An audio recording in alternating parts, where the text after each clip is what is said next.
Hai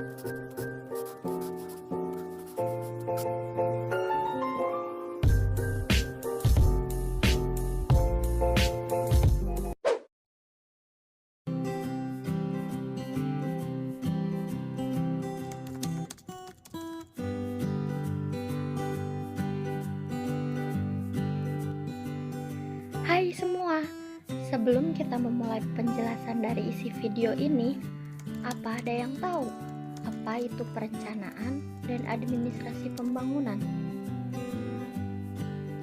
Jadi, perencanaan dapat didefinisikan sebagai keseluruhan proses pemikiran dan penentuan secara matang daripada hal-hal yang akan dikerjakan di masa yang akan datang dalam rangka pencapaian tujuan yang telah ditentukan.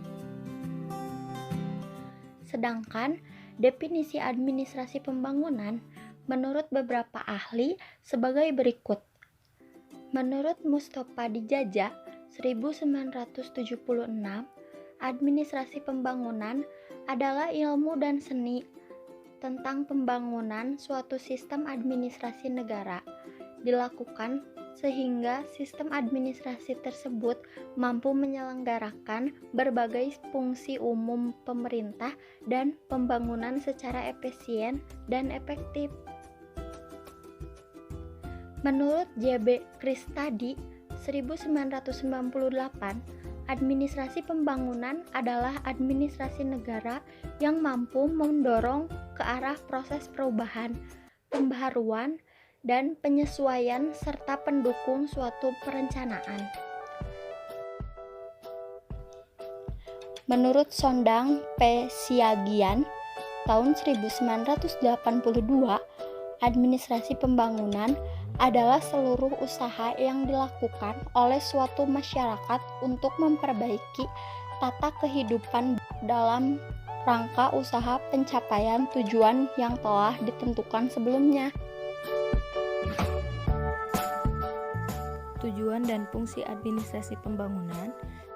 Menurut Bintaro, Tjokromidjojo, terdapat 4 fungsi utama administrasi pembangunan, di antaranya yaitu 1. Kepemimpinan administratif, yang pertama ada kepemimpinan inovatif, yang kedua administrator pembangunan, dan yang kedua pendayagunaan kelembagaan. Organisasi-organisasi pemerintahan diupayakan untuk melaksanakan dan meningkatkan pembangunan. Ketiga, pendayagunaan kepegawaian. Yang pertama ada pengadaan, kedua pembinaan, ketiga pendidikan dan latihan. Keempat, pendayagunaan ketatalaksanaan. Jika dihubungkan dengan organisasi, maka disebut dengan masalah organisasi dan tata laksana termasuk prosedur dan tata kerja. Tipe model perencanaan pembangunan. Yang pertama, model agregat adalah tipe model perencanaan yang paling sederhana. Model agregat berhubungan dengan perekonomian secara keseluruhan dan menyangkut komponen-komponen agregat seperti konsumsi, produksi, investasi, tabungan, ekspor, impor, dan lain-lain.